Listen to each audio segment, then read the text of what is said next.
par laquelle la médiation sociale s'exprime et se règle. Donc voilà, par rapport à... Je sais qu'il avait une fascination et une admiration énorme pour la peine, et je sais, vous trouverez l'équilibre s'agissant des condamnations à mort. On n'est pas là pour juger, hein, la peine capitale, ça n'existe pas aujourd'hui, etc. À l'époque, la peine capitale existait dans tous les pays du monde. Mais il y avait déjà une demande sur la nécessité d'informer, d'instruire les dossiers et d'assumer les décisions qui étaient prises. Vous trouverez l'équilibre là-dessus. S'agissant maintenant, cette histoire petite, grande, Kabylie, haute, basse, etc., c'est des définitions géographiques. Basse Kabylie, parce que c'est la plaine, c'est la région de Bajmulaïel, du Sébaou. La haute Kabylie, parce que c'est pas parce que c'est pas au sens petite Kabylie, grande Kabylie, c'est des dénominations. Vous avez la Haute-Savoie, la Basse-Savoie, je ne sais pas comment. Je veux dire, il n'y a pas non plus commencer à faire des thèses sur ceux que j'aurais. Je suis suffisamment accusé d'avoir des choses derrière la tête quand j'ai écrit ce livre pour ne pas avoir à devoir traîner encore des suspicions géographico-topographico, je n'en sais trop rien. C'est comme ça que ça s'est appelé. Je l'ai reconnu. La vallée de la Souma, comment voulez-vous que je l'appelle la vallée de la Souma? C'est la vallée de la Souma.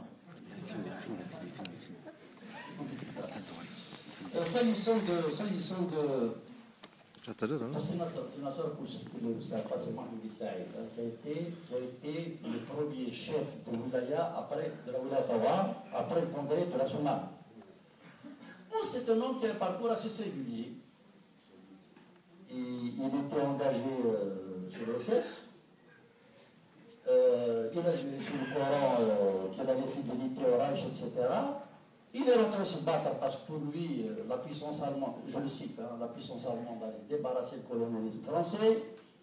C'est une idée qui a existé, pas partout, pas massive dans le mouvement national, mais elle a existé. Le responsable des sports du mouvement scout algérien, Brass, en 1943, et il s'est laissé tenter à cela. Alors que pour ce qu'on en a dit, c'était pas un farfelu.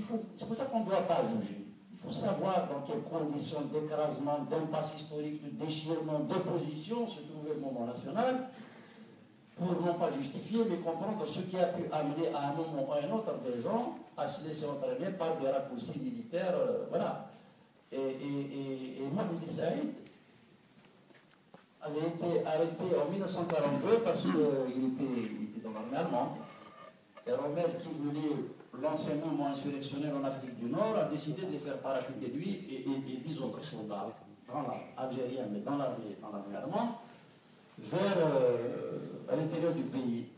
Dès qu'ils ont passé la frontière algérienne, la chasse anglaise les a réparés, vous verrez tout ça dans le livre, donc ils ont sauté en parachute. Ça veut dire quand même qu'ils n'étaient pas dénués de courage physique, ces gens-là. Moi, il me dit ça, il est comme ça, hein, costume, uniforme de cuir de l'armée allemande, Hasson dans la paysannerie des années 40, ravagé par le typhus, etc. Il se baladait, il cherchait un taxi pour venir en Kabylie, le TPSA. A besoin de vous dire, il n'a pas fallu plus d'une demi-heure pour que l'informateur du cahier vienne signaler. Il a tiré 10 ans de prison, 42-52. Et je pense que c'est là qu'il s'est un peu abîmé dans la mystique religieuse. Ça a pu lui sauver la vie, d'ailleurs, à l'époque. C'est pas plus mal, si ça peut permettre, j'ai fait de la prison, ça peut aider.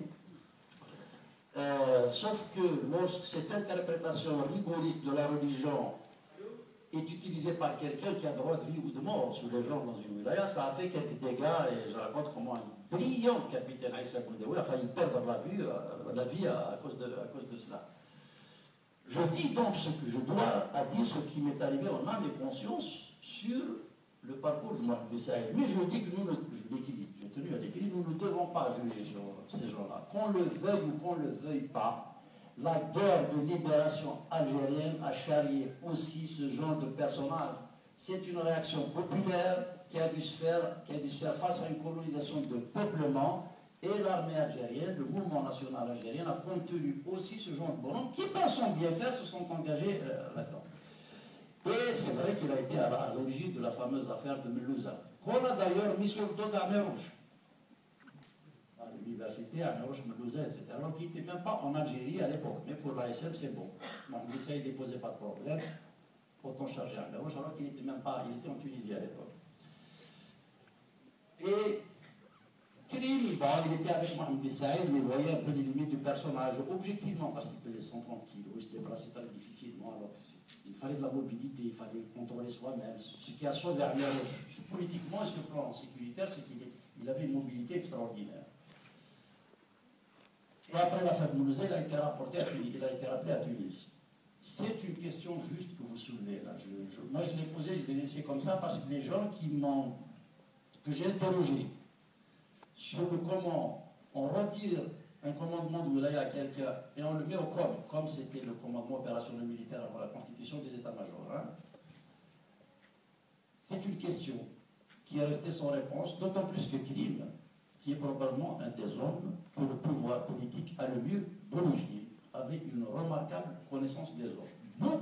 Beaucoup de gens lui ont dit, l'ont alerté sur le fait qu'on ne pouvait pas compter sur un Sinassa pour contenir les méfaits du bilan Bossouf-Bondir, qui était déjà en synergie à l'extérieur. Et je donne des témoignages d'Améroche qui a lancé des alertes à son chef, à qui il passait de manière quasi désespérée, à 3 reprises. Majid Sinassa, c'est qui a donné Bossouf-Bondir, et puis qu'il l'a maintenu. J'ai interrogé un colonel que vous connaissez certainement, qui est toujours vivant même s'il est un peu fatigué. C'est le colonel Slimane Hiles. Il a raconté qu'il a été voir Krim en lui disant, écoute, ça sent mauvais, ces gens-là ne sont pas en train de mobiliser pour renforcer la lutte armée politique à l'intérieur, ils sont en train de préparer le coup d'après. On ne peut pas laisser Sinassar, on le connaît, c'est notre ami, mais il n'est absolument pas profilé, cortiqué pour faire face à un binôme aussi déterminé. Il l'a laissé. Et Slimane Hiles dit qu'il a été revoir Krim une autre fois pour dire faisons gaffe, c'est pas sérieux, c'est pas comme ça. Et Krim a dit je l'ai mis là parce qu'il est dur. Il y a quoi? Le food, il y a ça. Je l'ai mis là parce que c'est dur. En fait, c'était rigide. Je traduis comme on peut traduire ce genre de truc. Et le colonel Hiles qui a une façon toute méditerranéenne a dit avoir dit à Krim, il est une assarie qui est resté sans rien revoir. Même moi parmi eux, tu sais très bien que moi je suis un mou, je suis un tendre, etc., je saurais faire. Donc voilà, c'est votre question, je la partage, je vous donne les éléments d'information. Krim a été insensible à l'alerte, alors qu'à la fin, le Malgue, qui lui faisait bien son boulot, avait bien analysé le profil de Mohamed Saïd, ils l'ont approché, ils l'ont retourné contre Krim Belkacem. C'est comme ça qu'ils ont encore isolé Krim. Et en 1962, lorsque l'armée des frontières est rentrée derrière le groupe de s'opposer au groupe de Tizi Ouzou avec les maquis de l'intérieur, Mohamed Saïd était de côté de l'armée des frontières. Donc c'est une des questions que vous posez, que je me pose. C'est une des rares fois où j'ai vu Krim pris en défaut par le jugement sur les hommes, mais je ne peux pas vous en dire plus. Maintenant, débat ouvert là-dessus. Alors pourquoi est-ce que ces histoires de sanguinaires sont restées alors que tous les gens qui étaient avec lui témoignent avoir connu un homme disponible, généreux, sens de la solidarité à toute épreuve? J'ai rapporté des témoignages absolument extraordinaires. Le Mohamed Saïd El-Saïd, celui qui l'a emmené avec lui à Tunis. Un jour, il s'est retrouvé avec Améroche, 4 guides et 3 gardes du corps. Donc, ils étaient 8 ou 9. Guides, ceux qui connaissent la Kabylie savent que c'est une région, en mois de décembre, il peut y avoir 1,5 mètre de neige. Donc, ils avançaient, puis le guide lui dit c'est Améroche, on ne peut pas s'en sortir, c'est pas vrai au mois de décembre. Et donc, il lui dit est-ce qu'il y a un refuge dans le coin? Il dit oui. Alors, le Mohamed Saïd, et c'est lui qui raconte, parce qu'il a laissé ça par écrit, en disant moi j'ai entendu le refuge, je pensais je vais me chauffer, je vais manger, je vais dormir, etc. Finalement, le refuge, c'était un gourbi. Interdit de faire du feu parce qu'il y avait une caserne d'armée française juste en face, la nuit, c'était exclu. Et ils étaient gelés, affamés et gelés. Et donc, Améroche a demandé aux gens les plus âgés de prendre les plus jeunes dans Mohamed Saïd Haïssani, là, de les mettre au milieu pour bénéficier de la chaleur humaine de gens, disons, les plus robustes. Et c'est comme ça que lui s'est trouvé entre Amérouche et un des gardes du corps. Il dit, je ne sais pas ce qui s'est passé, mais vers 1h30, 2h du matin, je me suis assoupi d'épuisement.